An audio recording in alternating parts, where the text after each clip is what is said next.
কিচেনে আপনাদেরকে ওয়েলকাম। আজ আমি আপনাদেরকে দই ভেন্ডি করে দেখাবো। চলুন দেখি দই ভেন্ডি তৈরি করতে কী কী লাগে।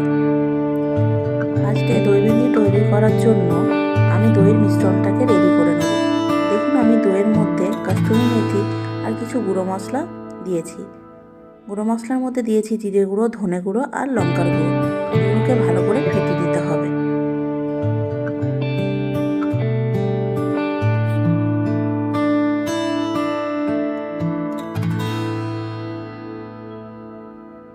ফেটানো আমার হয়ে গেছে। এর মধ্যে সামান্য পরিমাণ হলুদ দিয়ে দিয়েছি। আমার দইয়ের ভাগটা একটু কম হয়ে গেছিল, তাই একটু দই দিলাম। আবার ভালো করে ফেটিয়ে নিচ্ছি। ফেটানোর পর আমি মিশ্রণটিকে পাশে সরিয়ে রাখলাম। দেখুন আমার দই তৈরি করতে কী কী লাগে। দই মিশ্রণ, আদা বাটা, রসুন বাটা, ভেন্ডি, পেঁয়াজ বাটা,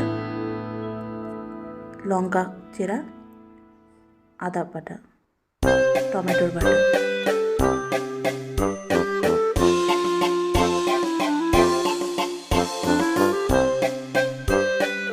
ভেন্ডিগুলোকে ডুমো ডুমো করে কেটে নিতে হবে।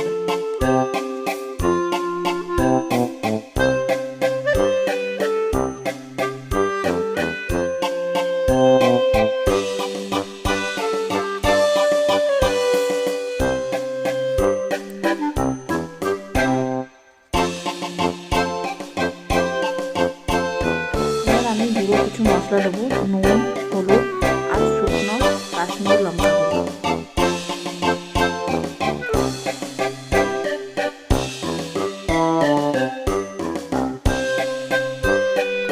এরপর আমি গ্যাসের মধ্যে কড়াই চাপিয়ে দেবো, তার মধ্যে তেল দিয়ে দেবো।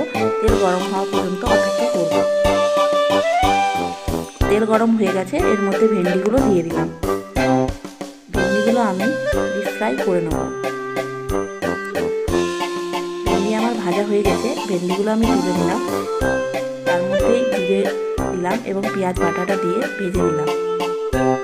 রসুন বাটা দিলাম, আদা বাটা দিলাম। এরপর আবার মশলাটা কষাচ্ছি। এর মধ্যে টমেটোর বাটা দিয়ে দিলাম, চেরা লঙ্কা গুঁড়ো দিয়ে দিলাম। ভালো করে কষিয়ে নিচ্ছি। তার মধ্যে হলুদ গুঁড়ো, লঙ্কা গুঁড়ো, লবণ দিলাম।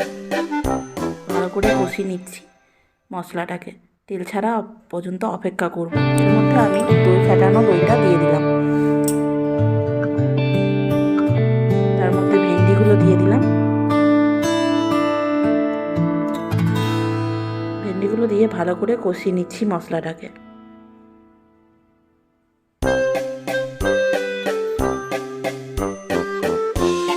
মশলা আমার কষানো হয়ে গেছে। এরপর আমি ঢাকা দিয়ে দিলাম। দেখুন মশলা থেকে তেল ছেড়ে এসেছে। আমার দই ভেন্ডি তৈরি হয়ে গেছে। এরপর আমি নামিয়ে নিলাম। দেখুন কত সুন্দর কালার এসেছে, দেখতে খুবই সুন্দর লাগছে এবং খেতেও খুবই টেস্টি হয়েছিল। এই ভিডিওটা যদি আপনাদের ভালো লেগে থাকে তাহলে চ্যানেলটা আবার সাবস্ক্রাইব, লাইক